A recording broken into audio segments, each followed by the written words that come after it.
Good evening, everybody. Well, I'm just a simple man, and my name is Noah Foster, and this is a unique first. Welcome to this dynamic panel where we are going to give you a simple review of tonight's WWE SummerSlam pay-per-view. I am joined tonight by the General Jerry Slaughter. Good evening, wrestling fans. The rated R reviewer himself, the wizard of NoDQ, Stefan Osborne. The R stands for restricted. Don't forget that. The man, the myth, the legend, the troll slayer, the one and only Virtue. How are you? What's up? We were just at SummerSlam, and you know what? There were some things that were and there were some things we all really enjoyed. So have at it, my man. Alright, so why don't we just get right into it, because we're just going to go through this as it's going to be. So first off, we had our kickoff show, 2 hours long. It kicked off at 6 o'clock, despite starting at 5. Ridiculous. And kicking us off was the Cruiserweights. Now, Jerry and Stefan, you two came in after this. So you have no idea what happened in that 10 minutes. Yeah, you're more about the pre-show than we are. So, Well, I'm guilty. We know what happened at the end. I heard it while I was taking a piss. Oh yeah, I heard the 3 count for Mr. Gulak. Yeah, we walked in and Jerry's like, hey, we're missing Gulak's match. I was like, well, I really have to pee, so I'm just going to miss it, I guess. Wow. Such is the state of 205 Live on a main roster pay-per-view. But anyway, only Lorcan Drew Gulak, they had a nice 10-minute bout, I thought. Nice little back and forth. He didn't pull out the half and half, so there's no real near fall for me here. But I thought, based on the history I know about them and the time they were given, it was okay. And of course, Gulak won with his new finisher, the Chaos Clash net breaker. Virtue, what were your thoughts on this match? I know you're a fan of Gulak. Yes, I like Drew Gulak, and I'm glad he retained, but I don't like Oni Larkin or Lorcan. That's a weird name. So, first of all, Aaron thought he looked like a generic Cesaro, and then he started doing those uppercuts, and we tried to get a Cesaro chant going. You guys weren't there yet. Well, here's the thing. If you thought Oni Lorcan was a weird name, back in CZW is Biff Busick. Correct. Okay, so it's not Biff, like Back to the Future? Yeah, Yes. Biff Busick. I like that name better instantly because it's Biff from Back to the Future. But Poor anyway, man. I'm going to pass it on because everyone knows 205 Live isn't my thing, but Drew Gulak is still the champion, and I like him, and I really think he could be a big player on a SmackDown one day, main roster, not necessarily a cruiserweight. Yeah, I feel like he can extend beyond the cruiserweight division or even push it to higher limits. But I met him live at a meet and greet, and he's all about 205 Live, especially with his new custom-made track jacket. It was awesome to meet him. Anyway, let's move on to that. Next, we had 2 additional matches. Did you guys talk about oh, you weren't there. Yeah, so they all I know about the more match fun. was we walked in and I looked out there and I saw Oni Lorcan, and briefly in my head I was like, oh, it's some sort of tag team match, I guess. No, Danny Burch wasn't there. No, I just not 1 didn't and 2. remember, and I honestly didn't care. I knew Gulak was going to win. Yeah. I did too. We all did. Fair enough. Yeah, it was just put together literally the week of, so there was no real build to this. If there was more build, I probably would have bought into Oni more. Oni, though, has some experience with NXT. He's doing some things with 205 Live. He has his moments. Will he reach the moment? Only time will tell. Okay bout, though. Following this, though, we learned as we were going in, 2 more matches were added to the kickoff show, so we're just going to talk about them briefly. Let's start with you, because you were here for this. What is your thoughts on the Buddy Murphy vs. Apollo Crews match before the angle? Well, the thing is with that, Buddy Murphy and Apollo are both really good aerialists and also power wrestlers at the same time. They're really great hybrid wrestlers. So it was interesting to see pretty much Buddy Murphy finally almost get a debut on the main roster, because all he's been doing is really hanging out. But even if it's more still on a pre-show, it still felt like a 205 Live pre-show kind of thing. But the match itself was just beautifully crafted, I thought. It kept a great pace. It was quiet, naturally, because people were still piling in. Mm-hmm. But the match itself, I thought was a great match. Okay. Stefan, anything to add? Well, I think Buddy Murphy probably needs to be put with somebody that's going to elevate him and not somebody that's stuck in the same position as him. However, I really enjoyed the match. I mean, it was pretty great. My thing is, where did this match come from? where the fuck did these two get beef with each other that this match got put There together? was What did I really no miss? story behind it. We just got stuck with. No, but they were wrestling like they had legitimate beef with each other. Correct. Yeah. This was And filler. it showed in the story of the match. And like I said, I really enjoyed it. I'm just confused because I don't know where it came from. Yeah. Yeah. But the story of the match wasn't those two versus each other. The story of the match was the end. But before we get to that, Give it to this man right here. You know, Yeah. Apollo Crews. I know him as Ua Nation, or however you used to say that. I mean, Yuha Nation. Yeah, Ua. I liked Ua. I used to chant Ua at the AIW shows. But you know, you put these two wrestlers together, and you know, Apollo's a good worker. Buddy Murphy's a good worker. So yeah, it was an okay match. But you know me, I like the thing at the end with who? Rowan. Yeah, so talk about it. I obviously popped for that because it's continuity of storylines, which you know what I love. Yeah, and that's something they usually don't do, especially in a kickoff. Kickoff's just like, random nonsense. Someone interrupts the kickoff panel. But no, this was, as Virtue put it, continuity, because for those of you that keep up with the main roster product, SmackDown Live, Roman, he basically... Roman. Well, Yeah. but you get the idea how Yeah. it started, okay? Roman went to the locker room, basically, obsessed with who's the guy, who's attacking me. Oh, buddy, you seem to be the last one to have known who might be my attacker is. So he forced answers out of Buddy Murphy, who said, Rowan, as he was getting choked out. We get a stare down, fade to black. Come this show, Buddy Murphy putting on a nice little classic in his debut. New music, too. So, hey, maybe they're finally going to do something with him, redefine him, since he broke up with Alexa Bliss. Who knows? But anyway, yeah, it was a nice back and forth match, like you said, but then Rowan comes out and just destroys Buddy Murphy, who basically ousted him to Roman Reigns. Is Rowan the person to accuse here, or is this just unforeseen circumstance? Only time will tell. And we got a little bit more of an idea later on, but not much more beyond that. Again, this was just fun. There was no real story, but this match felt like a blood feud about, okay, who's the better man, or you oust me? Because Apollo Crews, he's just basically been in the spot. I mean, his last match was what? With Andrade, and he lost. I will say this, at least they're not in catering, and maybe this also goes in line with what Kevin Owens is saying about Shane McMahon, how he even mentioned these two names being overshadowed by Shane McMahon just stealing the spotlight from all these superstars. So, again, there's maybe some more continuity here than meets the eye with just the Roman Reigns mystery attacker debacle. But still, a fun match, interesting angle. Moving on from there, though, hey, I finally got to see a live music performance again. Ladies and gentlemen, Elias. We get an Elias performance, and I'm hashtag non-sports. Go ahead, burn me. But I do understand hockey to an extent.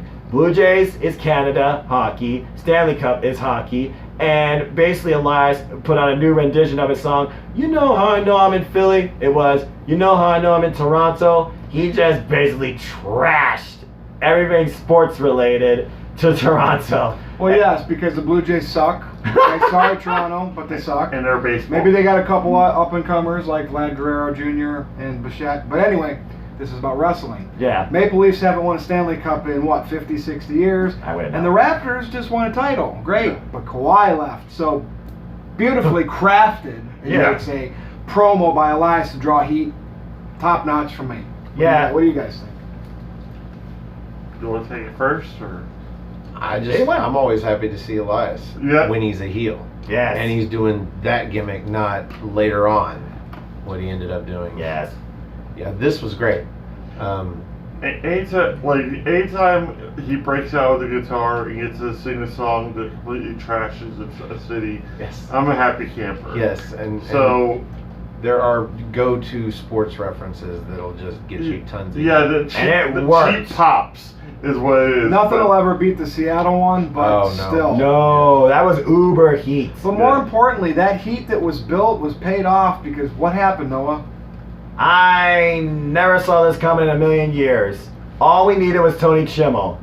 Metalingus hit, and who comes out besides no one else but, who wants to do an intro? Never Adam mind. Copeland? Adam Copeland.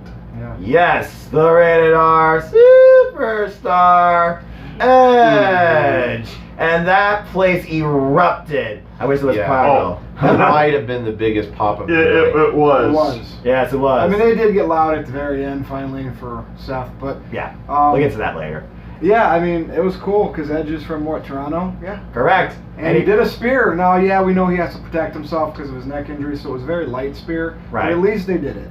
Yeah. It was nice to see the original spear, in my opinion. One of my favorite portrayers to use the spear Edge, even if it was light. That was an awesome angle.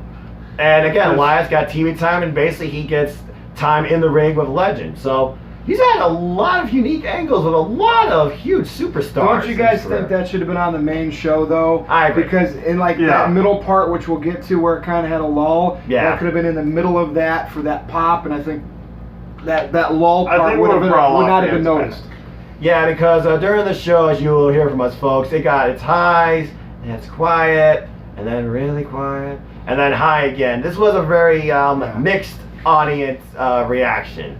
And this was just the kickoff, though, which was still quiet itself. But again, this was probably the biggest pop of the night. Solid segment, though. What you had a thought you were gonna be out there? What's going on up there? Oh, I agree with Noah. It should have been on the main show. However, this does kind of give you a reason to want to watch the kickoff show here. Oh yeah, true. And to want to show up to see it and fill out the crowd, because the crowd was not 100%, and that's telling. The fact that a crowd that's probably between 70 and 80% full is a bigger pop for Edge at that point, at that time during the day, than later on when you have even Trish Stratus didn't get a pop, and that was 100% crowd. Yeah, I couldn't believe I mean, she got a pop, but she didn't get one nearly as big as Edge's. No. But that's because we got 10 to 13 matches and segments. And freaking Natalia was getting booed. If you count at the beginning of the pre-show, we were still there till 10:30. That's 4.5 hours. Yeah. Wrestling shows used to be 2:45. Correct. Yeah. Right, and maybe WrestleManias were 3, a little bit longer. 3 3.25, if that. It's hard to stay emotional as a fan the whole time. You gotta try and keep that investment, but with so many distractions and the overall attention span of the wrestling fans, sports entertainment in general, it's just not there initially. You have to build it somehow. This was a way to basically reignite an engine for a short period. It was a cool angle. But moving on from there, boy did it die. Women's, and not Raw, women's tag title match.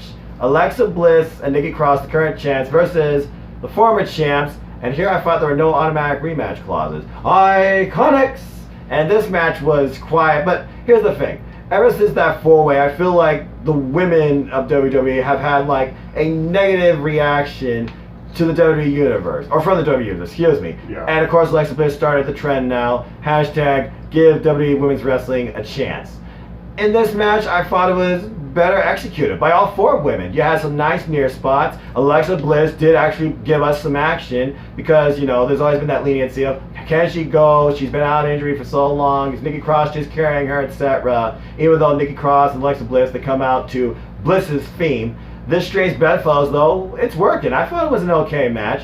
Stefan, any thoughts on this match? Smooth ending by Alexa Bliss. I think it was Billie Kay. She's trying to batter Alexa Bliss in the corner, and she backs up just slightly when she's throwing a punch, and Alexa just knocks her with that right hand that she's got, which lays her in perfect position for the Twisted Bliss, and it was Peyton Royce, by the way. She ate the fall. Okay, so Peyton Royce, not Billie Kay, but either way, smooth ending, and for most of the match was pretty smooth. I don't think they went for any spots that necessarily would be that risky. Correct. But I think Jerry or you maybe noticed that they weren't playing the video footage on the monitors, like the big monitor above the ring. Correct. Or the monitors above us. Yep. That help the people in the nosebleeds see better. They weren't putting the match on like that, like they do through most of the show. Yeah. And that was interesting, because I think Jerry thought maybe it was so that it would hide the botches. Yeah, I was about to say, Again, there's a good chance, but like you said with Alexa Bliss, how she's still pretty much still finding her footing for being out. Mm-hmm. And I think that was to protect her from the fans who have already got kind of like a backlash going on with her regardless. They don't want her getting booed the entire time. And with my thoughts on the match, it was alright. But I like Nikki Cross and Alexa Bliss holding the belts. Literally, I like them holding the belts. I Yeah, like the way how they pose. I like how they pose with the belts. Yeah, Nikki Cross gripping at Alexa Bliss for a typical title pose over her shoulder, looking over like that. And again, it was just weird to me because you think of pre-shows, okay, the matches, you see them on the network, even in a small mute window, and then there's promo. I was thinking, okay, maybe they're just showing this ability for the audience. They're doing nothing but promos here. But Virtue, you also had a thought on that too. So go ahead and express your thoughts. Well, in reality, it's good to see Alexa Bliss working again and not getting concussed and having to be injured and actually going over in a match, being the champions. But really, it was a Raw or SmackDown match in my opinion, so And the highlight of it was Peyton Royce is a perfect 10. Next.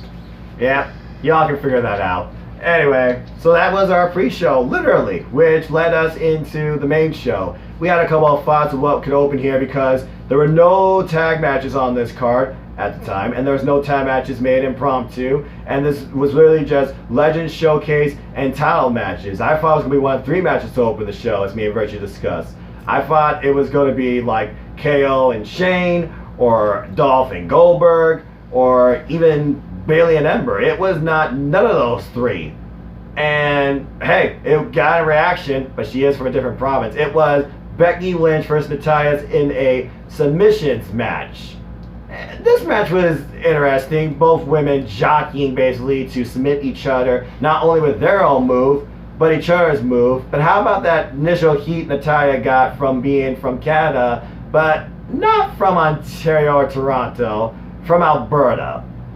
Virtue, any thoughts on this match? I think this was a good thing that this match was the hot opener because even though Natty is from Canada and people love Becky, I thought this match was going to be blah. Yeah. And the fact that it was in the opening spot, people gave it heat. Natty got good heat. She still had her fans. Becky got tremendous pop. Yep. And the fans were into this match. This is the definition of a hot opener where the fans are excited for the show and they don't crap on the first match at all, and they really didn't. So we knew Becky was going to retain. Yeah, we got Becky chants and all the classic chants.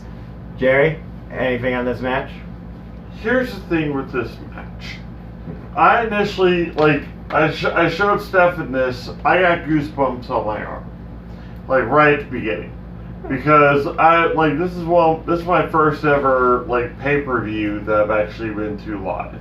Oh. So, Wow. also is the fact that I'm in Canada, and I hear that initial guitar screech from, the Heart Foundation and whatnot. What? So, automatically, just goosebumps. So the match itself for me, I thought was actually a pretty decent clinic on submissions. I thought they did a great job, working each other over, doing the whole, I would say cliche of putting each other's moves on each other, and the fact that there was no rope breaks or anything going on, that added more intensity to the match. I enjoyed the match, but I still don't see the disarm her being a superior finish to a sharpshooter.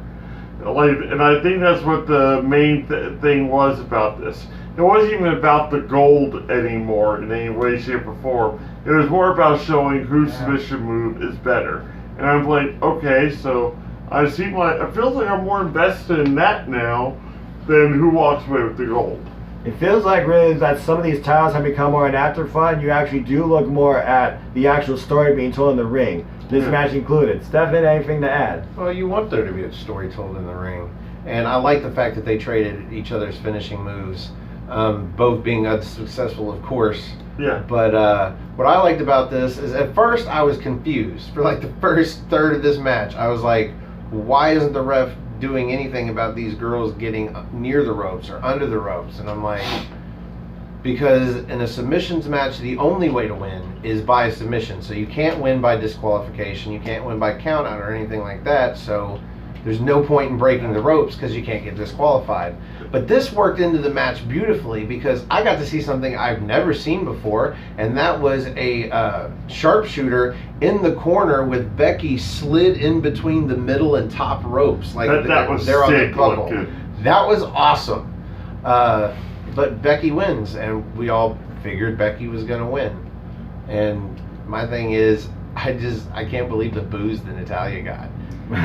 But she was supposed to be the heel, ridiculous. so I was cool with that. There was good heat and pop in this match. It was a hot opener. Yeah, for you sure. knew who was a heel, you knew who was the Yeah. face. There was the initial cheer for Canada's on, and then they heard her like boo. Yeah. And she tried and got her that heat each time with her own little signal like dance for me, puppets. Every time she did this, instant heat given to her. And again, that unique submissions using the actual ring itself, the ropes to execute submissions, was very unique in itself, and all of us unanimously picked Becky to win. Now the question is, who's next to challenge Becky? Where does Natalya go from here? Because we all know Natalya really doesn't have a gimmick, and it's not like WWE's in Canada every week, so we'll see what We'll happens. see what happens on Raw, and then maybe we'll talk about that on the review this week.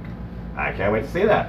Alright, so moving on from there though, we did get our first Legends match, if you can call it that. It was Goldberg versus Dolph Ziggler. And yes, I had a stopwatch. And I feel like we're going to go talk about this longer than the match was. I'm going to say Oh, Virtue definitely. for last on this because... Okay, fair enough. just wait.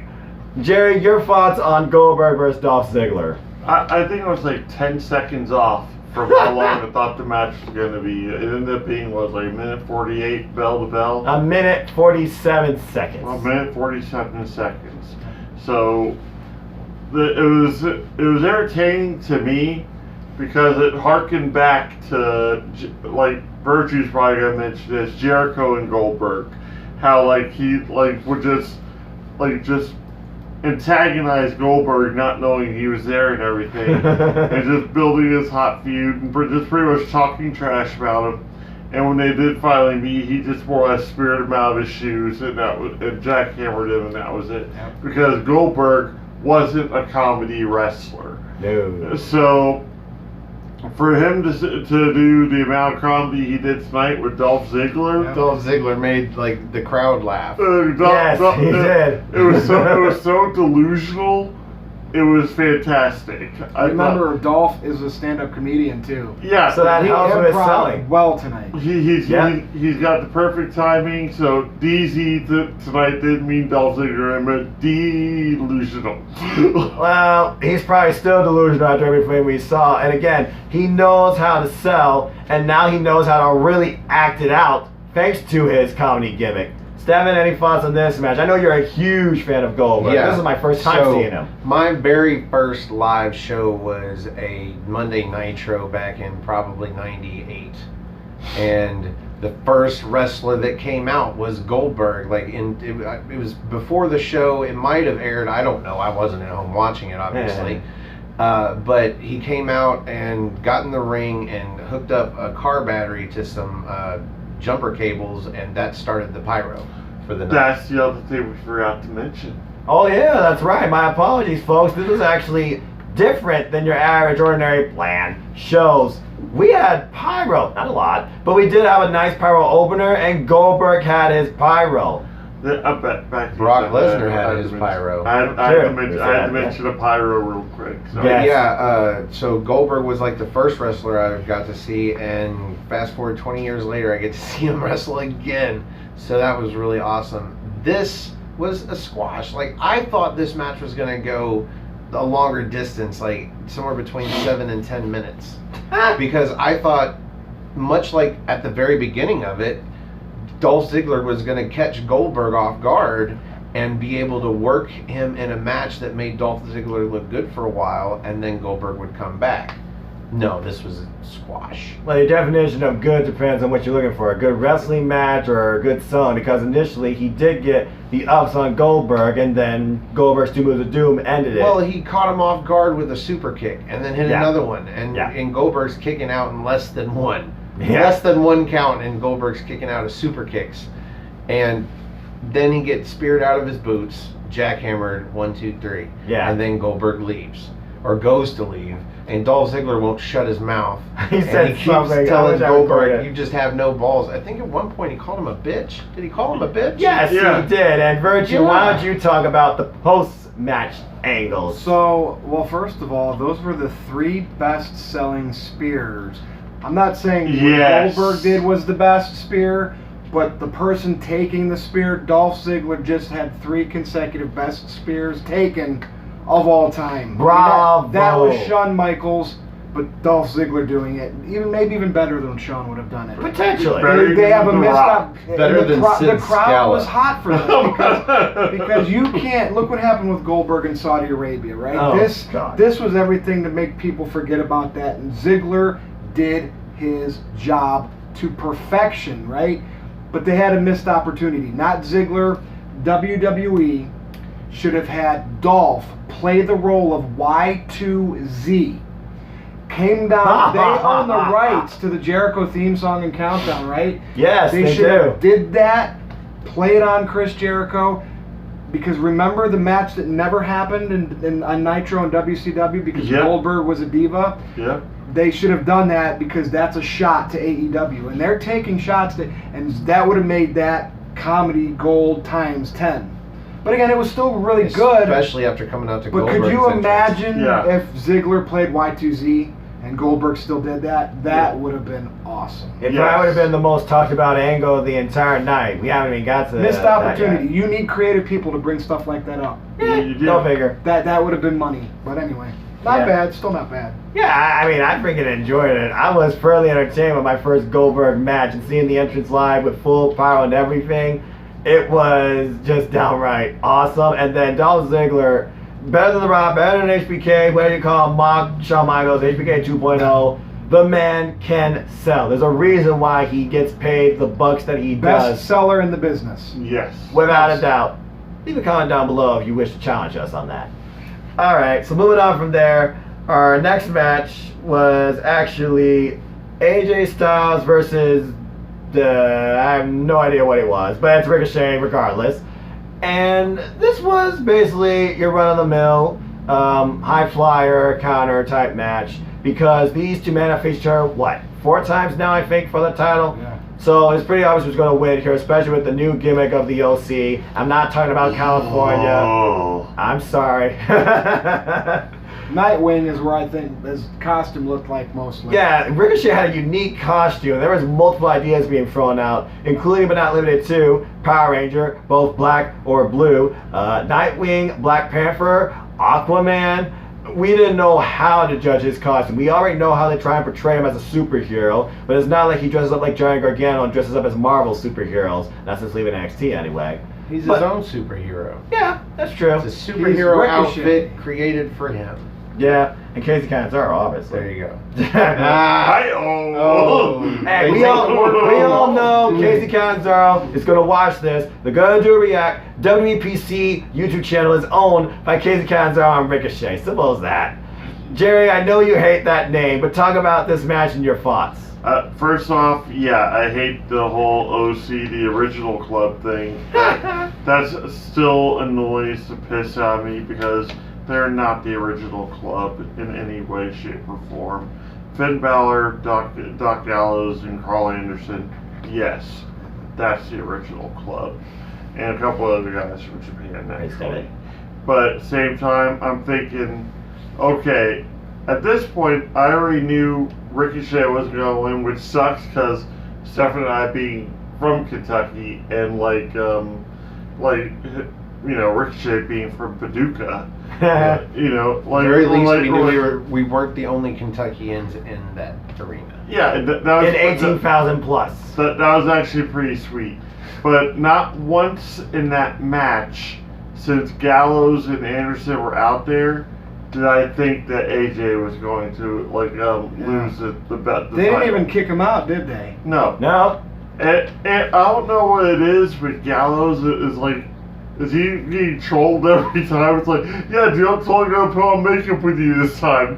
Goes out there looking like one of the members of Legion of Doom, and they're like, he's like, oh, I left at home again. Yeah. We all know how that worked out for Warlord a the session. Barbarian. I Oh, remember those. that, I was about to say, that's what kind of reminds me of too, but the finish was sweet. I thought it was a great match in general because it's AJ Styles and Ricochet. They don't put on bad matches. No. And we got to see the calf crusher, we got to see Ricochet flying around.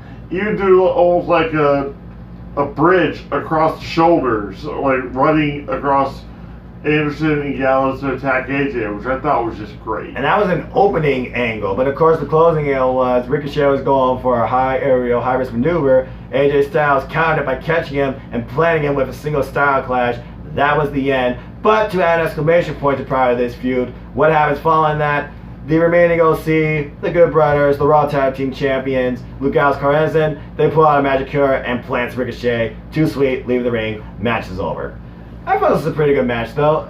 Virgil, any further outtakes on this match or any idea on the costume still? No, I mean, it was one of those that we mentioned. Nightwing, I think, was the most popular when you tweeted it.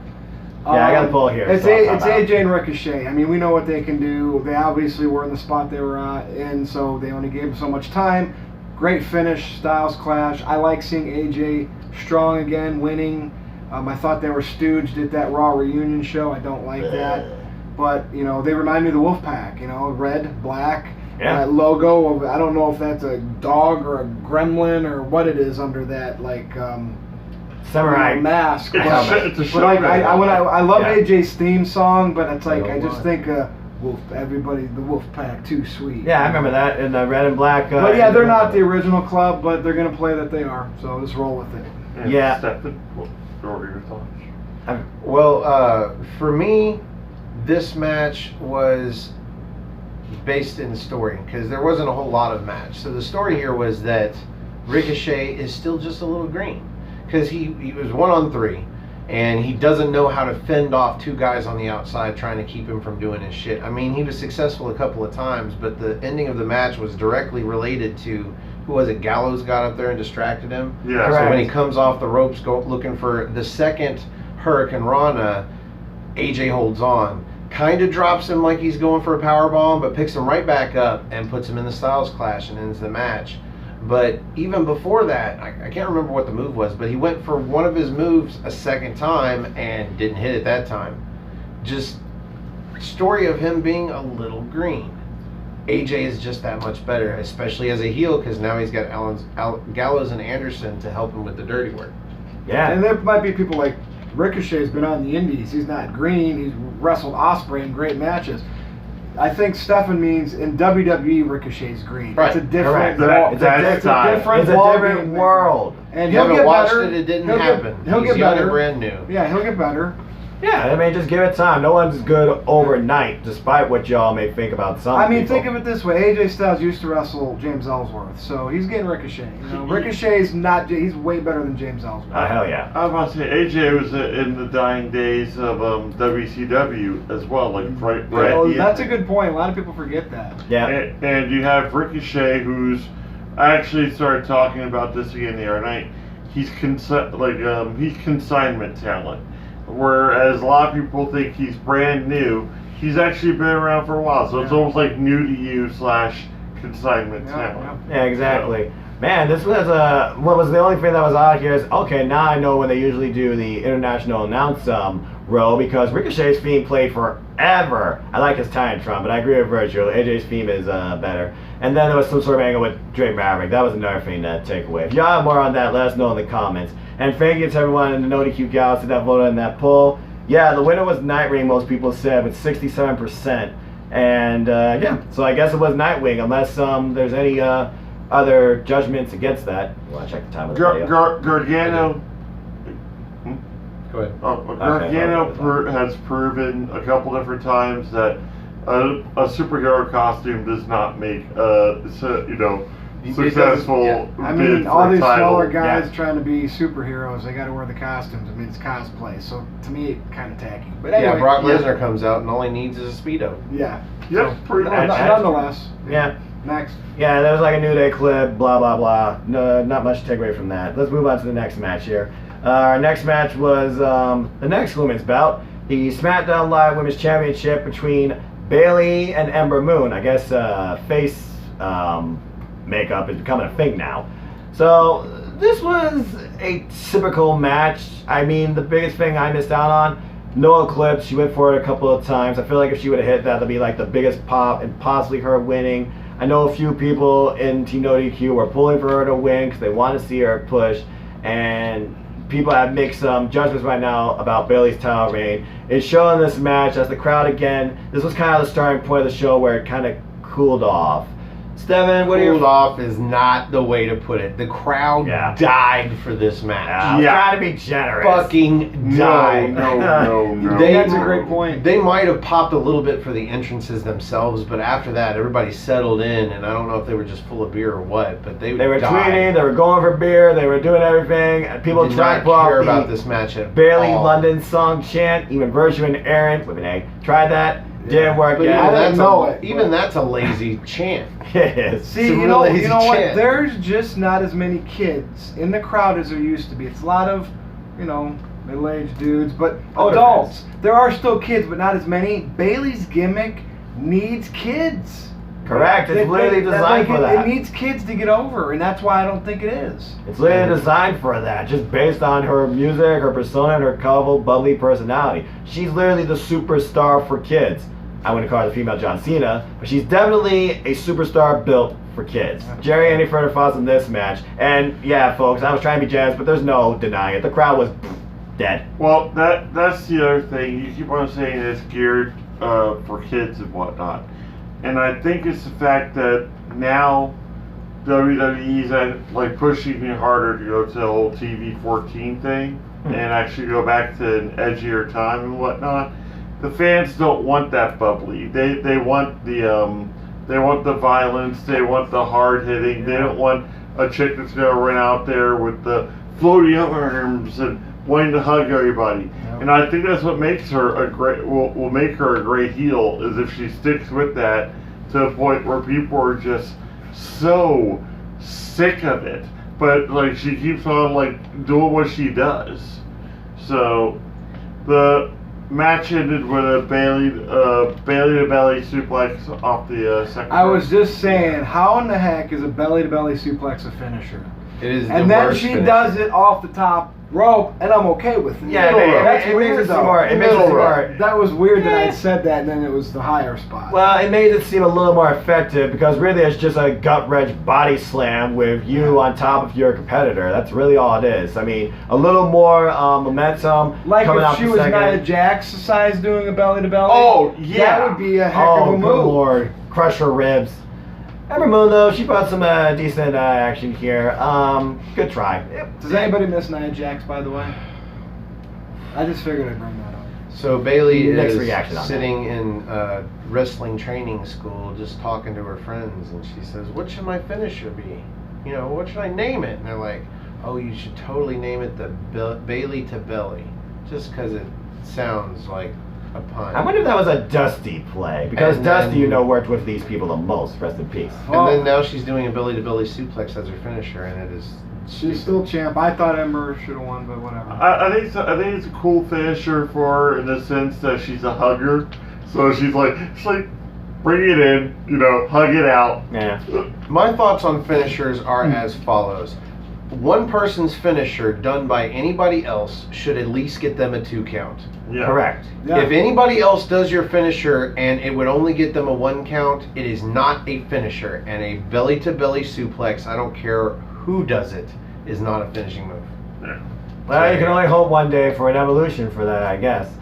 But moving on from there, basically this match was overshadowed by this one, even with the minimum pop. Trish Stratus versus Charlotte Flair. Some would probably say a little play on Impact, passing up the torch angle with Gail Kim and Tessa Blanchard. But this was an okay match because we got some Stratus faction and we got all our classic spots from Trish Stratus. It was not so much a redemption as it was, I can still do this. I hope y'all enjoyed. I'm from Toronto. Here's some fun for you. And we got You Deserve a Chant out of this. And even Trish Stratus pulling out shades of WrestleMania 22 without the separating fingers. And even trying to submit Charlotte Was with that a her Mickey own James reference? Lithium, yes. Okay. And good old JR. For those of you who didn't know that. Yeah, classic. And basically, Charlotte won with her finisher, but it was unique how Trish put Charlotte into her own finisher. I couldn't tell who really got more into the figure 8, when they executed Charlotte Flair, who owns the move, or Trish Stratus because she's so damn flexible. But this was a fun match. She got a thank you and a standing ovation. Does that ride her off in the sunset? I don't know. She has kids. She's a mom. We'll see what happens. Virtue, any more thoughts on this match? I liked it. I didn't love it. And I kind of thought that was going to be the case, no matter where they put it. But they did, because the build, I didn't like the build. Next thing you know, the rumor of whatever that dirt sheet writer is said, hey, this is going to be the match at SummerSlam for Charlotte. And the next SmackDown, Trish was announced to have the inner promo. You don't have a build for something this special. It's probably going to come across as a like, not a love. And I heard some people thought it was just bad. They thought Charlotte was slow because Charlotte hasn't worked big matches really since WrestleMania. Correct. Trish is maybe a little bit rusty. Being there live, I couldn't see that. So like I said, I liked it. I didn't love it. These two are meant, especially Charlotte because she's in her prime, are meant to be in big title matches. And this just felt like it was just in there to be in there. If the execution was played better like you said, where she came out furious that, I don't have a match on the card, damn it, I'm not leaving the ring until I have a match. And then we got Trish, I think it would have definitely been better received. But really, I hope Jeff Meacham liked it more than anybody else because he wanted to see this match live. Rift said Edge got the huge pop because you didn't know. Exactly. And that should have been Trish too, but we knew, and it was just kind of like, nothing's on the line. Okay. Yeah, pride, if nothing else, or endures in the future. What does everybody else think? On paper, Stefan. this match is a dream match. Yes. And it only really works when you play it in a video game. Because in real life, Trish Stratus hasn't been in the ring in, what, a year or whatever? Yeah. And because she was in that tag match, but she really didn't get in the match. Right. Yep. And that was the one on Raw last week. Yeah. That tag match, she too. worked, but she didn't look good in that one either. And she's just not in ring condition. And she tried to hit the Stratisfaction, and she nailed it, but let me tell you, here's the thing about the Stratisfaction. That is one of those moves where it is completely done by her opponent. She is being held and forced through the whole move. Momentum. Yeah, she's being carried through the move, and that is the theme of the match. She was being carried by Charlotte through the whole match. There was even a spot where she went for the Stratosphere and couldn't get completely vertical with her legs around Charlotte's neck. Correct. Charlotte had to reach out from being seated on the corner and grab her legs and pull them around her neck. Great points. Yeah. And Robbie Vice, if you watch this, you said Charlotte was slow and rusty. There's I only think we so agree much she that can Trish, do. as great as Trish is a mom. I'm about to She's say. a legend, retired legend. Yeah, she's taking it easy. She kind of brought Charlotte down a little bit. She's in great shape physically. Physically, Yes. she looks like she could pull off any match. Yeah. So But can she anybody. has not been doing this forever. Yeah. And Charlotte, I think Charlotte did just fine. There's only so much she can do to carry Trish Stratus without looking like she's carrying Trish Stratus through a match. I really wish that This was fine. I really wish there was like some sort of technology, maybe in VR, where you could actually hear like Charlotte and Trish exchanging words, because clearly this was choreographed to make sure no one would get hurt. Because you're right, Trish was definitely not 100% in ring shape for this match. Charlotte helped her through most of the moves that Trish executed. So with that being said, Jerry, your thoughts on this match? What we got here? What was that place? That needle place we went to? Like The tower. The tower. CN CN tower. tower. Sam Tower, Yeah. the Yeah. Drake Tower. Yeah. The Trish Stratus had that on the back of her tights, and it was ironic because I didn't pay to see that, and I didn't pay to see this match either. I didn't really give a shit about this match. I really didn't. Interesting. I thought the finish was cool. I thought Charlotte's figure eight move was just fantastic, but otherwise, I couldn't really get into this match because I already had in my head that Trish was just there to get cheap heat on Charlotte. It's something you and I and Stefan actually mentioned when we were actually sitting there talking about the prediction video in general. Is the fact that Charlotte was there to pretty much send Trish off more or less and get heat in Toronto. But kind of backfired though is the fact that the crowd wasn't really that big into Trish as everybody thought they were good. That's true, because Correct. it wasn't a surprise in Black Edge. And here's one other thing. Why is Charlotte not going for any title since WrestleMania? Her character would absolutely do that. Not want these nostalgia matches. That's a very good point, considering, yeah, she's done nothing with it. I mean, wait, she is dating Andrade Cien Almas, and I know Andrade, he recently had, like, family losses, so that could count for some of the time she took off to maybe condone with him and his family. But as far as why she hasn't been in time matches since, I don't know. With Clash of Champions, maybe they'll finally set up Bayley versus Charlotte again. I mean, Stefan, would you rather see that, or would you rather see Bayley versus Sasha? Support NoDQ. My final thought on this match is that before it went on would have been the perfect spot for Elias and then eventually Edge to come out. Edge comes out, gets the crowd back on their feet after being, let's say, bored to death by Bayley versus Ember Moon. Sad to say. And gets the crowd energized again, and then he introduces Trish Stratus. My question was the Street Profits promo right before this match with Ric Flair showing up. I don't remember. I don't think it matters. I think I thought that was a really quick, cool comedy bit with Ric Flair showing up. It gets the crowd wooing, but you can do that while you're chilling back in your chair. Like, it doesn't get you on your feet. I like the fact that Montez Ford, like, keeled over. If Ric Flair had come out to his music and his entrance with the robe and everything, Yeah. the crowd would have gotten on their feet. Oh, yeah. But a video on the screens, if you can see him right, nah, that's not going to pick the crowd up. But I think Edge coming out right before the match between Charlotte and Trish Stratus would have significantly juiced the crowd. That would be a lot of Toronto in a row. And the thing is, I thought I was honestly going to see Elias versus Chad Gable based on that angle they had on SmackDown Live. Guess I was wrong. Maybe they'll say that for Tuesday. Well, there's some stuff they didn't do. Roman Reigns, Daniel Bryan. But anyway, Yeah. we still got some matches to cover. What's next? Well, what's the we next got one, 4. Noah? Oh, crap. What's the next one? Well, it's not special, but I mean, it is what it is. KO versus Shane McMahon. What can I say besides this? I wanted Shane to be written off TV. KO won. He doesn't have to quit. Shane did not leave him on a stretcher, did not flip him off. It wasn't WrestleMania 22, blood and guts worthy, blah, blah, blah. I'm going to leave it at that and let these gentlemen take it over. Stefan, your thoughts on KO versus Shane? With Elias as a special guest enforcer after taking a spear from Edge. Apparently an hour and a half earlier, he recovered.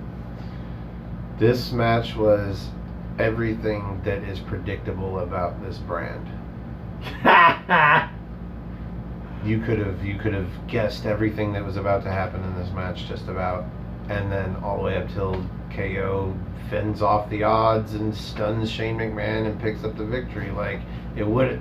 Where was Drew McIntyre? Is he not allowed in Canada or something? Like, That's a good point. why was Drew McIntyre not out there fucking putting the claymore on KO while the ref was taken out? Because KO does a jump off the apron onto Elias, but ends up taking out the other referee too.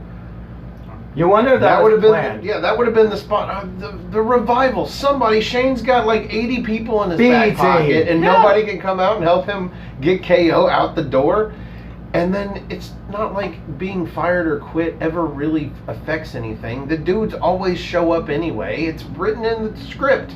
Yeah, I thought that KO should have lost because they could write him back on TV somehow. Yeah, Vince McMahon never successfully fired The Undertaker, or Stone Cold. Nope. The Undertaker successfully quit on his own like one time, but eventually he came back. Yeah. Like this. Yeah, I mean, Indifferent it sounds like from Stefan. Completely like no Sami Zayn, and now Sami Zayn's getting squashed on TV. They just had, no Drew McIntyre like you said, and Shane McMahon, isn't he going to have stuff to let him win a match like this to beat Owens, so Owens has to get fired or whatever the stipulation was? And I just don't understand. You even had Elias come out, and they all stooged it off. They were all like, why couldn't Shane tell Elias, hey, tell your KO's disqualified. He hit my special enforcer with a chair. And they did some weird, like, Shane overpowered trip. Let the people hate Shane more. I know you all hate Shane. That's the point of it, because then when the time is right, you can pay it off and have Owens, like they used to do with Austin, come back and get his glory and then move back into the title scene. Yeah, I know we're all. I don't know. I That's know just we're my all opinion. sick of seeing Shane McMahon, but he got considerable boos. Yeah, like he did. like an honest to God real life wrestler does. And the crowd was chanting at Shane, "You can't wrestle," and then Virtue stands up, yells at the whole crowd, "Neither can you." And it's true. Shane McMahon may not be the best wrestler in the world, but he is extremely good at getting people to boo him. Yeah. And there you go, Crowdy. Jerry, anything to add besides all of that before I say anything else to close? Up until that moment, I had a perfect score going on. Because last The whole night, weekend. the whole weekend, did. NXT Takeover 5 for 5, and I was all the way up to this match, and Perfect. dropped the ball. Yep. Why? Because of me. Because I made a good argument when we did the predictions video. It's that pretty much, more or less, because you and I both had the notion that maybe, just maybe, WWE was going to do this right. Yeah. They were going to have Owens lose and find a way of getting back into the company, or just causing mayhem wherever he goes. That's what he needs to be doing. That's how he gets to become the top guy in the company again, or where he should really be, because he's a great performer. Yeah, there's no story after this. There's nothing left. Like, basically, okay, great. Shane lost. Is he no longer the best in the world? I mean, they did you a favor, people, and took Baron Corbin off TV for a while, right? For a couple I weeks guess. or a month. I And so didn't now even you want remember Shane. that. Everybody you don't like, now I know it's not all of you, but everybody you don't like, you just want off TV. It's a job to them. They need to get paid.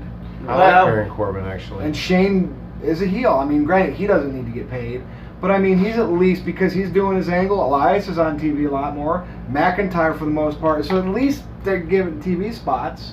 I suppose that's true to an extent, but you still got to think about Shane overshadows all of that, taking the most time out of anybody. Now, as far as Shane goes, it basically goes like this. Vince is living vicariously through Shane. I truly think Vince wants the Attitude Era back. I honestly thought they were going to go for some sort of rebuild storyline angle from 1998, I believe, with Stone Cold and KO, with the hostage situation and the Zamboni and all that other crazy nonsense.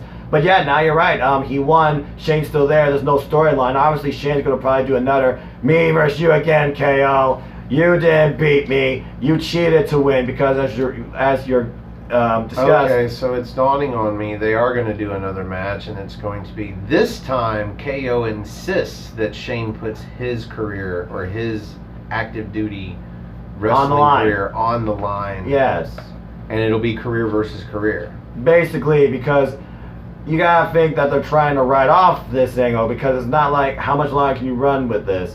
And again, no Sami Zayn, no Drew McIntyre. He must still be feuding with Sid Alexander. Braun Strowman must have thrown Sami Zayn in a dumpster. B-Team has been missing since the meet and greet. I saw them this morning. And who else could be there for Shane McMahon? Well, I guess every heel possible. But yeah, nobody came out. And we didn't even get Shane hot spots here. No coast to coast. No elbow for the announce table.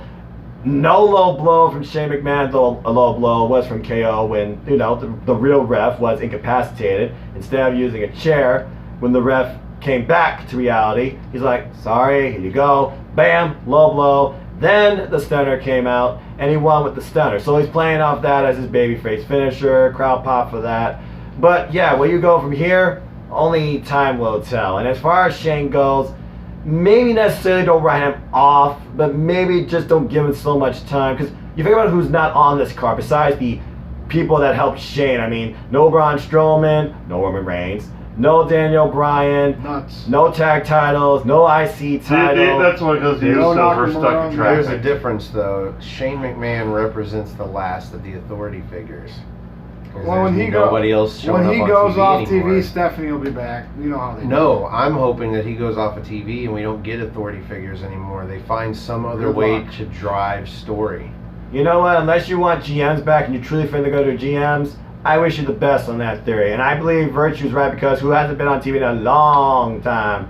Stephanie McMahon, and with all these changes coming up with WWE, with the Fox move, allegedly rebuilding the brands, and now you got Paul and Eric in creative control of both these shows, something's got to give. All the McMahons will be in that ring on SmackDown on Fox, that first show. I guarantee you're right. You can have somebody designated as the authority figure without them being involved, and I think UK or NXT UK and NXT do that very well. Yeah. Different world, Regal though. hardly ever gets involved, and on NXT UK, Johnny Saint and Sid Scala almost never get involved. Correct. Don't They tell are us to there do an NXT once in video. a while. What's Once next? in a while to sign a match. All right, let's calm down. Save it for your shows. All right. Okay, there's only one word I can say about this match. Stupid! Kofi Kingston versus Randy Orton for the WWE Championship. And I'm pretty sure Kofi Kingston was wearing like Toronto Raptor colors and purple. Because again, like John Cena, they changed the color of their gear. And this match was like a days ago, to say the least. Stefan, what was your thoughts on this match? Crowd died again. I'm a fan of both of these guys. I know that they both get a lot of heat for different reasons. In this case, Kofi was getting Kofi's stupid chants from all the people that like Virtue here and like you yourself are tired of Kofi Kingston being the WWE champion. I'll talk more about that once he's done. Go ahead. But yeah, this is where the crowd died again. And my favorite part of this match, and I hate to say it because again I'm a fan of both of these guys, was that this marked the fact that there's only 3 more matches to go. Such a long Let's face show. it was a double count out. It was a Kofi long retained. show. Of all the There's possible nothing really to finishes. say about this match. The best part of this match was go to the NoDQ Twitter or Noah's or mine and geez. watch Aaron's video. I didn't even know Aaron was recording this. He was doing the whole sing-along to the New Day entrance. And you know me, Mr. Anti-Kofi, I was just kind of just doing this because Kofi's coming out, right? Yeah. Big E's the center of attention because he does the whole intro. Yeah. Kofi's coming out with the WWE title throwing pancakes or whatnot. Yeah. So I do this. Yeah. And I'm not going to spoil it. Go watch that video. And, It's got 5,000 views already. I can't believe I'm that popular, but yeah. That's my feeling for what happened in this match. Kaylin, that was for you who wanted me to do the freaking New Day intro. Talk about playing to the product. You're welcome. I have nothing to say about this match. Jerry, anything to say about this match? We saw if we're going to change any kind of spot we would see out of the 2 of these that we have seen over the past decade. Mm-hmm. And that's pretty much what this match was, a rehashing over the past decade. But it had really no closure to it. The only thing that was different about this match to me was the fact that his kids and I guess his wife were in the front row. Mm-hmm. And they got to see their daddy more or less go crazy with Go the kendo hardcore. stick. Yeah. And otherwise, this match, yeah, like a lot of people were doing the New Day clap, but they're also chanting RKO, RKO, which I thought was pretty clever. But I remember watching these guys back in OVW and Deep South Wrestling. I watched them come up, I've watched them grow and everything, and where they are right now, both as athletes and everything, remarkable. It's great to see. But at the same time, we've seen enough. Yeah, and again, this was a reinvention of 2009, but also, like you said, the angle at the end where it's double count out of all the freaking stipulations. I mean, to end it's this going to thing. continue too. Yeah, it's basically playing off what AJ and Joe were doing, except Randy didn't call out Kofi's Kingston and say, "I'll be your daddy." You should be happy about this though, because obviously they weren't going to put the title on Randy tonight. Mm-hmm. They wanted Kofi to leave SummerSlam with the title, and I agree. I feel like to win the title at WrestleMania and drop it after SummerSlam, to successfully defend it on both of those shows, or even if you're defending it, that is one of those title reigns that is legit. Yeah. You made it that long. You successfully defended it at SummerSlam. Even if you lose it You've the made next it night through on a Raw, season. You made it through 100 like a plus season, days. yeah. We made it for a season, So- even bigger. This means that the feud is going to continue, and you might actually see Randy Orton take the title off of Kofi, because he wasn't going to do it tonight. I was hoping it would happen. Maybe he will be the one. So Maybe. y'all should be happy about this. I might be a little bit, because who knows, maybe this will finally change. Because here's the thing, I don't mind Kofi as WWE champion. Like Virtue and I have discussed, he's been at the business, 11 years. He's a great hand, great worker, but it's not Kofi Kingston WWE champion. It's New Day WWE champion. There's a reason. The gimmick is the champion. Yes! All three of these men have freaking gold. The freaking gimmick is more over Might as well than let him do personality. Freebird rules, because then I could actually be into it, because Big E would be have an opportunity to defend it. And in my opinion, Big E's the breakout star of the New Day, just wearing the hat. He's got the charisma on the mic. He's got the body. He works out with John Cena. He's huge. He's powerful. Everything Vince McMahon wants in a champion. Why is Kofi? Everything he just said, Sorry. he yelled at the crowd during this match. Oh, That yeah, was that's epic. right. That was the best part of this match. You should have been there. He was lecturing the crowd. I out said loud. Big E is the real star of New Day. That was for you, Rob Klein. And I said, I agree. Also, there was a point during this match, both men were basically getting, I guess you could say, anti-chants, where they said, Kofi sucks, or it sucks. When they said Kofi sucks, I was like, I agree. But Well, anyway, Kofi's stupid. That was the chant. Kofi's stupid. yeah, Kofi's stupid and But Orton yeah, no, sucks. I mean, it was a double count out. That was a double count out, so that's all I got to say. Go watch that video with me and Noah. Ah, jeez. All Yeah, right. basically, the crowd was saying, "Fuck both these guys." Yeah. And I don't blame them. Fuck this match. But boy, did things turn here with Finn Yes. Balor versus the debuting Fiend Bray Wyatt. So Finn Balor, he comes out, you know, the usual stick. He does Balor Club Worldwide, you know, the da-da-da. But then we get the music stopping, and we're like, oh, Firefly Funhouse, hey. And then dies. The friggin' arena goes black, and more black. And then near black with just flashes of people's cell phones. And then you see on the Titantron in blood type lettering, let him in. And then you see the entranceway, a figure in fog. And then you hear the music. It's a rehash by Slipknot of his old theme. And then we Was see... that officially Slipknot? No. I think it was. It- It it reminded me of that. It was I have to very check and see. Slipknot sounding. It was just pretty much a metal Yeah. rendition Yeah. of the Mark Crozer theme. Yeah. I love it. Need to add it to For all my we know, iTunes. it might be Slipknot. Yeah, but it let's makes not sense. say It was that official. vibe. It was that vibe for damn It sure. was a bit. It may have been the band, but it was a chick vocalist. It's the same one that's been doing Yeah. the Firefly Funhouse theme. Hellstorm, yeah. And I mean, this was not so much a match as it was truly what can happen when you let creativity flourish from the wrestlers' input themselves. My God, what the hell did I just witness tonight? Screw the match. This was not a match. This was a featured presentation. Yes. Virtue, take it. For years, since I started on NoDQ.com writing Virtue's Rage, Bray Wyatt was one of my main subjects. I wrote about him several times, and I said, this guy is awesome. To do what he was when Husky Harris with NXT, FCW, to that Bray Wyatt gimmick with the whole Wyatt family, I was like, this guy's special. He gets the business. And they just let him down. They let him down. He had moments, right? The Shield versus the Wyatts, the matches with Cena and The Undertaker at WrestleMania, Yep. the confrontation with with The Daniel Rock Bryan. at WrestleMania. He had his moments, Yep. but they let him down when he won the championship and the whole Randy Orton thing. This guy was ruined by creative, and he went out and created. This is not a WWE production, people. No. This is a Wyndham Rotunda creation. Yes. He is brilliant enough to be in Hollywood. When I grew up, we had Freddy Krueger. We had Jason, Michael Myers, Leatherface. In the 90s, the Scream character came about. I Know What You Did Last Summer. Every generation of the horror...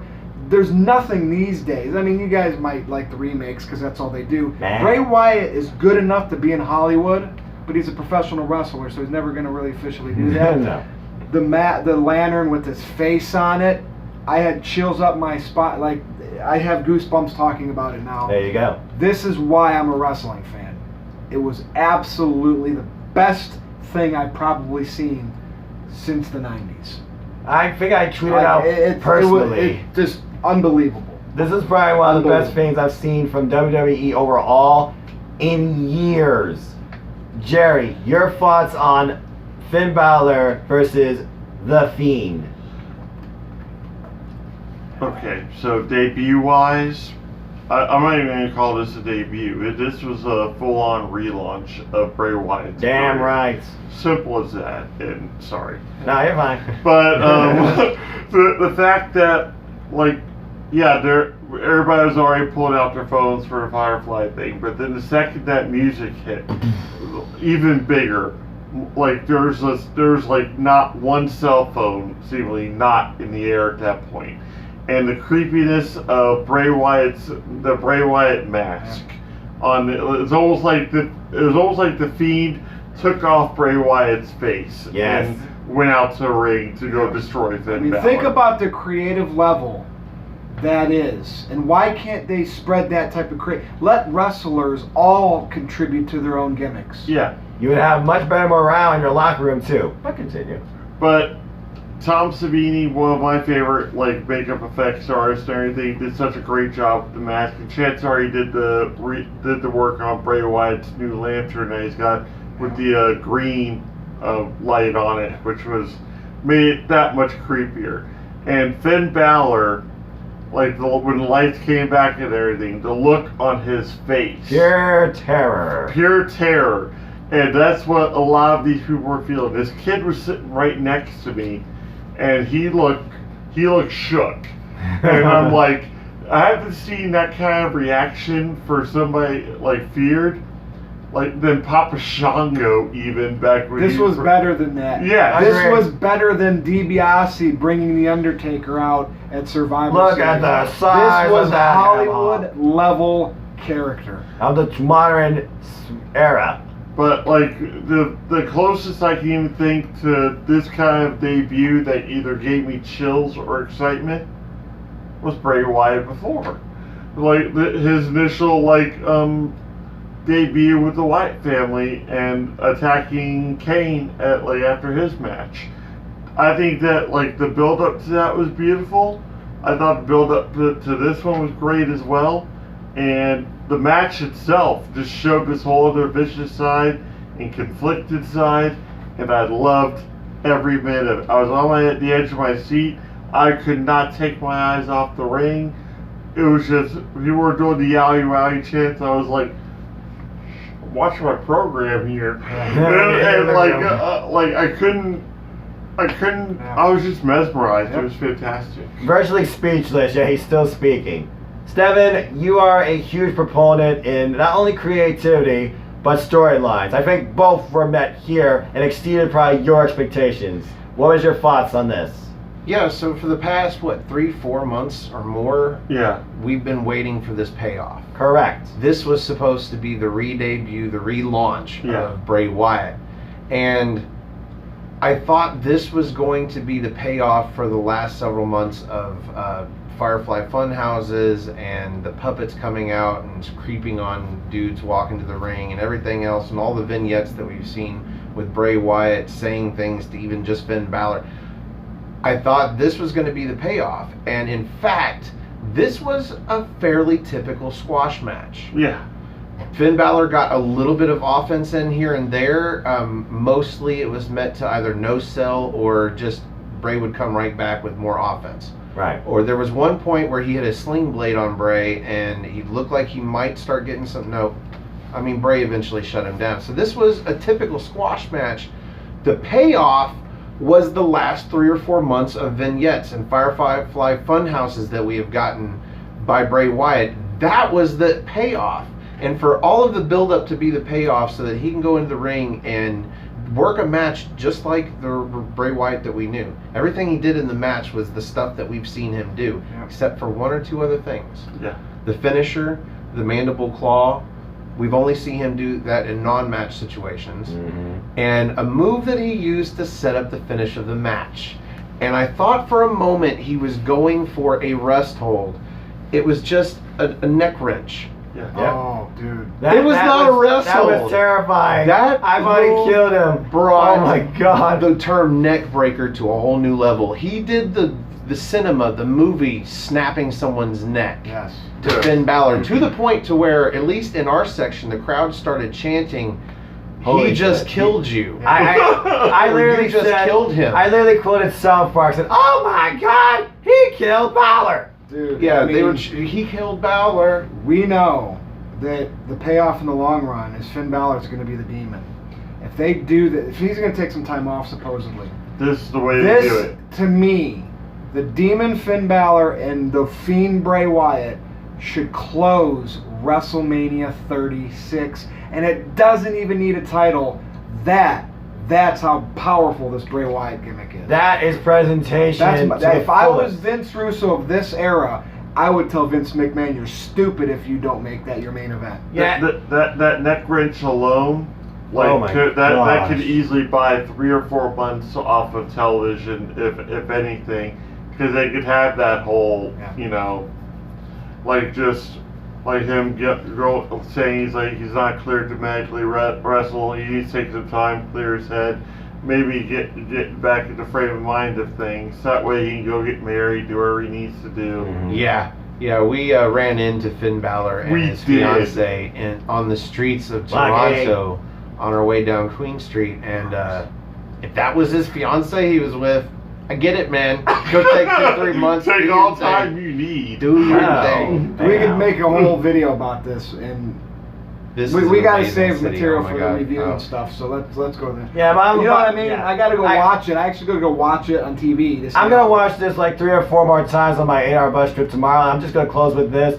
Those 2 moves, what a way to add to his arsenal with already you know what he does. And the fact that his submission turned into not a submission finish, but a pinfall finish with an incapacitated Balor, that was unique in itself. And even the post angle, his exit was brilliant in itself with the laugh and him just there at the end of the rampway with the flashing lights and the lantern, and then gone. Not just there. He rolled out of the ring and dashed up that he fucking ran. ramp. I watched his shadow. They might cut the lights out, but you can still kind of see. Right, but I'm just figuring what the But on WWE never TV, you presents as. can't- That's what I'm thinking. Don't F it up, WWE. Yeah, don't- Better not. Seriously, You better please. not fuck this up. This is the reason I'm gonna watch Raw and SmackDown live now with a screen that's 40% than 30%. But I digress. All right, we have one more. Yeah, match. let's go for this last match now, folks. We made it to the main event. Brock Lesnar versus Seth Rollins. Number 3, number 4, I lost count at this point, for the Universal Championship. And this is my first Brock Lesnar match live. I was expecting the typical stuff. Ding ding, Brock comes in, the babyface goes after him, hot angle, Brock takes momentum, F5, momentum gain, suplexes, Brock wins. It wasn't really that. I was surprised and in like a state of shock for 15 seconds because, Jerry, what was your thoughts on this match and who was the victor? Well, I'm going to cover that part. I'm going to cover the fact that, like, I got to see one of my favorite performers in the world, like, in this match, not even wrestle. Paul Heyman. I love Paul Heyman to pieces. His intro for Brock Lesnar, always super entertaining, always generates heat to the point where you think he'd not do the whole this isn't sing along with the champ or sing along with the advocate. He lets the crowd do it because they know it as to be true. Yep. And then you have him watching him from the outside of the ring.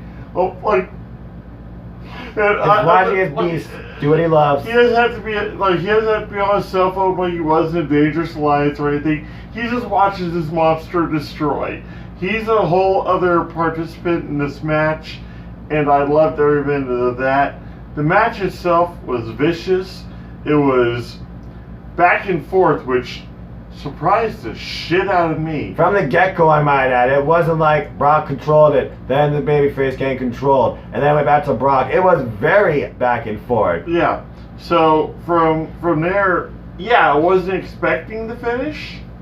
Like, there was a couple moments where, I was thinking, okay, this could legitimately happen, but then if he's as badly injured as he's looking, which kind of gave me that believability. Like, that was one of those story things where I was like, okay, we've told the story of the ribs, we've told the story of the neck, we've told the story of the ankle bone, knee bone, elbow bone, what the fuck ever. Like, Rollins was hurting all over. So, for the end result to happen the way it did, I think it threw a lot of people on a night where we had Like Pretty it much is on no title changes like the entire weekend Yeah. Until this match. until this match. Stefan, take it away. So I think the story being told here was because of the last 2 weeks and the attacks that Brock Lesnar made on Seth Rollins, he went into this match thinking he was going to win no matter what. Yeah. And it cost him. Because when he first hit an F5 on Seth Rollins, he didn't even go for a pin. No. Brock Lesnar had to kick out of several stomps. Yeah. Seth Rollins never had to kick out of an F5. There was a spot where Seth goes for a stomp and he almost gets caught in an F5 Randy Orton style. Remember that WrestleMania match? We where were shoots him in the air and I was catches him with expecting the that to RKO. be the ending. But he gets out of that F5 and we don't actually see it. So the cockiness of Brock Lesnar is what cost him his title, because he should have won this match, honestly. There was a point where he picks up Seth Rollins by the tape around his ribs and just slings him around Cesaro style. Yeah. That was awesome. Talk about a real Cesaro swing. And yeah, as you put it, Brock Lesnar lost. Seth did it. And before Virtue says so, I'm just going to say this. To me, I went in this with flawed thinking. And I'm pretty sure he's going to say what I'm going to say. I'm going to leave it to the legend. Virtue, I know how big you are on Brock. I saw your face, and you didn't see mine. But give me your thoughts on this match and what you think's I to come. picked Brock to win, so I wasn't mad that I lost it. But because Becky Lynch, Ronda Rousey, and Charlotte Flair were in the main event at WrestleMania, and Brock and Seth had to be in the opener, the whole Money in the Bank thing was done to do that. This is what Vince McMahon wanted to close Mania. Yep. Yeah. Seth beating Brock, he got it to close SummerSlam. Yep. I'm going to say this, I don't know how soon this will be posted. I think by the end of Monday Night Raw, and I could be totally wrong, this is a gut feeling, Seth is going to get beat down by Brock Lesnar so bad in the next week he will vacate the Universal title and it will be vacated. They will have a tournament for it. That's my gut feeling. I think that's why this was done. And Vega will once again be Universal Champion. There's something about Seth having That's that an title. I'm interesting not way- buying it. He might keep it, right, and have it all fall, right? But Right. I got the gut feeling this isn't over. That's This an is- interesting way to this make isn't someone over. a transitional champion. This is not over. True, but it's also potentially a way to create a brand new star as we head into fall. Because right now, you think about Seth Rollins as champ, who's going to challenge him for it? Yeah. Jerry, I believe you were about to say something. Well, they're already announcing for Monday and Tuesday that they're going to be having the Raw and SmackDown still here in Toronto, right. and they're already saying that Baron Corbin is going to face Seth Rollins. Perfect time for Brock to come out and beat the crap out of Seth But Rollins. wasn't the last stipulation that they had Baron Corbin was not going to get any more title shots against Well, if it him? was over a month ago, they forget it. They don't do Yeah, but continuity. Seth Rollins lost the title and then now he's got it back. That resets the rule. Correct. That's It's completely Oh, so they reset. can redo the That's whole true, Corbin too. and Rollins program. I swear to God, somehow Seth's going to get beat up even worse than he has been in the past week, and they're going to have to say, unfortunately, Seth, you got to vacate. Or the maybe title. they're going to put him in, make that match a title match, and then Brock Lesnar's going to beat up Seth early in the show, and he's still got to defend the title, and Baron Corbin takes the title from him because he's so beat up. Oh, That's potential there because I'm sure Vince McMahon wants to put that title on Baron Corbin. We see how much he pushes the man. I like Baron Corbin. He's got a great move. But that, I don't. Yeah. I have nothing else, no other thoughts on that. I just think that something's fishy with this whole Seth winning it. Yeah, I honestly did not see this coming. Again, like you said, I truly figured at the end of this, okay, so they were actually trying to basically do WrestleMania here because it didn't happen at the actual WrestleMania. Hence, maybe Well, why it we got did, Pyro but not too. in that main event spot. And that's Vince McMahon's spot, damn it. Yeah, exactly. Vince has to And, control he everything. just felt obligated to put the women in there, which they deserved. But Ronda Rousey was the only reason why that was there. Yeah, let's be honest. If Ronda Rousey wasn't on that card, they would have probably opened it. Because this guess show. what? Seth had that title and the fireworks behind him. That's a Yeah. WrestleMania moment. That's the going biggest thing. home. That's why they did it. They treated this like a WrestleMania. We had pyro, and that right there told me this was going to be Not a something lot of different. pyro. Still something. It is dwarfed by anything that happens in Saudi Arabia. yeah. Well, nothing will ever top that. I'm surprised that place isn't burnt down to the ground. But I digress. We did it. We got through it. Anyway, Woo. yep, that is our review and We're gonna rate this takeaways bitch. from WWE SummerSlam. So let's Great. go through and Let's give do a our letter letter grade. grades on the show. Stefan, why don't you kick us off? It's probably going to be padded because I was there. And, That's okay. That's that's fine. The, I the do that. exciting Yeah, I'm matches. gonna do that Well, too. it goes both ways because the exciting matches are more exciting, but the ones that aren't are they feel like, oh my god, when's the show going to be over? I'm going to go generous and give it a B minus. Okay. I feel like that's generous. I feel like I've seen way better pay-per-views. In fact, Money in the Bank in person was so much better of a pay-per-view than this. Interesting. Jerry? You gotta figure we just came off of a takeover. Yeah, that's our problem then too. Like what the WWE couldn't really do with 10 matches, like pretty much making us care about each of the matches in some way, shape, or form, they managed to do in 5. And the crowd was a lot more on fire, and they were even smaller than the ones we had like tonight. The main spots for me tonight was Bray Wyatt showing up, which thankfully they saved towards the end of the show. Absolutely. And you had a couple spots here and there in the card, but it wasn't really anything that special for me. It really wasn't. So, but like I said, it's all about the experience of being here and seeing it live. This kid sitting next to me cheered for AJ Styles the entire time. And I told his dad, you know what, you're raising this kid right. And for me, watching, the fans react and then the reaction for Seth Rollins winning the pop at the end there, that was actually a pretty feel-good pop, and it's like, what the fuck just happened? But otherwise, it was an average show for me, and I give it a C. Wow. Alright. I feel like he's going to have the strongest case for his grade, so I'm just going to keep it simple.